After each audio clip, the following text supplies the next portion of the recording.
Credit Oklahoma State. They beat us today, and we didn't play our best game today, and they beat us at the line of scrimmage. And we fought in the second half and did some better things finally on defense in the second half to slow them down, but we just couldn't penetrate them and couldn't get enough things going offensively. I told our guys at the in the locker room at the end of the day, I really firmly believe we have a good football team, and we didn't play well enough today, and we didn't coach well enough today. We've got to come up with better schemes and better plans on both sides of the ball, but we've got to execute as well. And today they got us, and we got to go back to work. And it's a long season with an awful lot of opportunities in front of us. And if we learn from this and continue to improve, we've got a chance to be okay. But adversity has struck us for the first time this year, and that's reality. And how do you respond when adversity strikes? And so I'm confident that the leadership on our guys will respond to the adversity, and we can't sulk on it. We got to get ready to play OU next week. Did Will get hurt there? Yeah, he did. He got hurt in the first half, and couldn't go anymore in the first half. And then halftime, they did some things to work on him, and tried to go in the second half, and he just couldn't. And he couldn't run the way that he needed to run. And obviously, in that first series, you saw we were able to get some quarterback run game going. And so when we lost Will, it really kind of took some of the play calling that Mess was wanting to do away, because that's Will's forte, and it's not as much Jaron, and so we lost him in the second half then too. What happened with the defense? Oh boy, that's a good question, Fitz. We didn't tackle, we didn't get off blocks, and credit the running back's a good player. There's no question about that, but we were a step slow. We couldn't get our footing. We couldn't slow the game down enough, whatever you want to say, and we just couldn't get a stop. And it was frustrating, because then you see what we do at halftime, and we made some adjustments. We were making some adjustments in the first half, and weren't having any success. And all of a sudden, we were able to sit down as a staff, make some adjustments. And I thought we played pretty well the second half. They got a few plays on us, but they're going to. That's a good football team. But really, really frustrating the way we played in the first half defensively. What were they able to exploit with their screen passes? It's a good play for them. We talked about it a bunch, and the first play of the game, we could have told you it was going to be screened, and we don't communicate it probably well enough out there, and they crack our linebacker, and we're in man coverage, and then we've got to tackle, and we didn't do a good job tackling, and they hit us on a few screens, and we have to do a better job of defending those.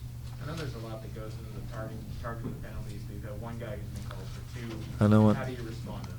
Well, we've got to clean it up for sure, because I didn't see the replay well enough to say if this one was, but obviously it was. So Daniel's got to lower his target, and he's got to keep his eyes up. Bottom line, and we can't afford to lose Daniel Green. He's too good a football player, and that's 2 games out of 4 that. We've lost him for a half. Now, fortunately, we get him back for next week. But and Nick Allen played really well. But Daniel's got to change his game a little bit. What did you think of Jaron in his extended action? Did some good things. Did some things that the one pick he probably should have thrown away, because we had a chance to get a field goal or at least points there. We weren't getting a bunch of guys wide open, so it was some tight windows. They were rushing the passer really well. And so he did some good things. But yeah, it's a great learning experience for him. We were hoping that we would be able to play 2 quarterbacks, and for the most part, we had to just keep Jaron in there. So it's a great learning experience. We'll watch the film. Obviously, the fumbled snap was Yeah. enormous, but was it more than just points? Did it really kind of swing this game? It probably did, Fitz. It was a critical play, and we probably should have stayed in the end zone and not returned it, but we just returned 100 yards, so you can't fault that for saying, man, we've got something going, maybe we can get another play. But we didn't, and they did a nice job tackling us, and I couldn't tell you right now if it was a poor snap, if Will should have got it. I didn't get it good enough, and I didn't see the replay of it.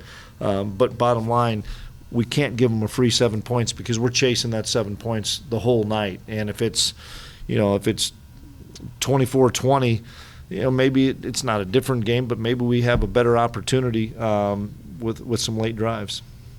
With Daniel Green out of the game in the second half, the defense still stood up and made plays. What was the defensive success attributed to today? I thought our defensive line played much better in the second half than we did the first half. We got off blocks. I thought our linebackers and skill kids in the secondary were able to get off blocks and make some tackles. It's a good running back we faced, and their game started off being a lot of naked bootlegs trying to get Sanders going, and they got him going, and that was what we couldn't have, is having Sanders get some life and get some confidence, and when he did, then he was really tough today. Looked like Skyler was able to throw and warm ups a little bit. Is he still progressing? He's progressing. We wanted him to go out there and throw it around, but it's not his arm that's hurting, So we'll see where he's at in the coming weeks. Outside of the one return from Malik that only got to the 7-yard line, I mean, didn't you feel like special teams was a strength today? Yeah, I thought Ty kicked the ball exceptionally well, punted the ball really well. We had the big return. Tayton had a couple of big field goals. We had one poor kick return or kickoff coverage. I'm sorry, that we've got to shore up. But I thought our coverage was much better, and we punted the ball well. And with the 295-yard first half, does that put a little bit of a dent in your defense's confidence? Well, if it did, we got confidence right back because we played really well in the second half. So, but you got to play for 4 quarters, and they did a nice job against us in the first half, and we made some adjustments. And we got to keep learning and see how people are attacking us. No, I don't think it affected our confidence because we came out in the second half, played pretty dang well. And you went to a 4-man front just for a couple of plays? We did. Just wanted to be able to do both. Plus, we were down a linebacker, so then we put another defensive lineman in. But it's like I told you guys, we've been playing a little bit of both anyway, and the kids feel comfortable in both the 4 and 3 men. I know you're playing from behind, and obviously didn't have Will, but is it still discouraging to look down and see just 62 rushing yards? Yeah, very, very disappointing to see 62 rushing yards, and they were going to stack the box and try to stop, the quarterback run with Will, and then we lost Will, and then obviously Deuce, and then they just wanted to play some tight man coverage and put good pressure on the quarterback, and we just didn't have guys running clean and running free, and so made it difficult when they're rushing the passer and playing tight man. With Reggie and Bebe not being here, how big a loss was that for both sides? Big, and we lost them both in the Nevada game, and hopefully we'll get them back in the near future. But we lost those 2 guys. We lost Khalid. There's 3 really good players that didn't make the trip. But we hope to have them back, at least those 2 in time. But I'm not sure their status right now. Anything else? Concerns about the offense?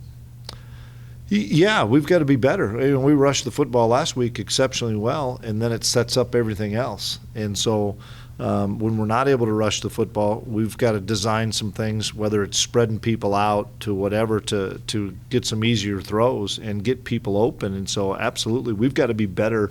And that's the first thing I told the guys. We as coaches got to be better. We've got to be better as coaches designing some things to get the guys some easier throws. I guess specifically I want to follow up on Howard. You were just asked mainly about his health. But how did you feel like he did before, I guess, these injuries started? Well, I thought he did some really good things. He had a great first drive, and I thought he put a couple balls that had an opportunity for 50-50 catches, and maybe we get 7 there. And their guy made a couple good plays. But I thought Will saw the field well, had good confidence, and had a couple, that drive, what it was, 13 plays, and then it was in that drive that he got hit, and then all of a sudden he just couldn't get back out there. Time for one more thing? Do you have any guess on when Skyler might be back? I do not. I don't. I mean, like I said, he can throw it. We've got to make sure he can run before he can play, and I don't know if that's 2 weeks. I don't know if that's the open week. I don't know if that's 3 weeks. We'll keep progressing him.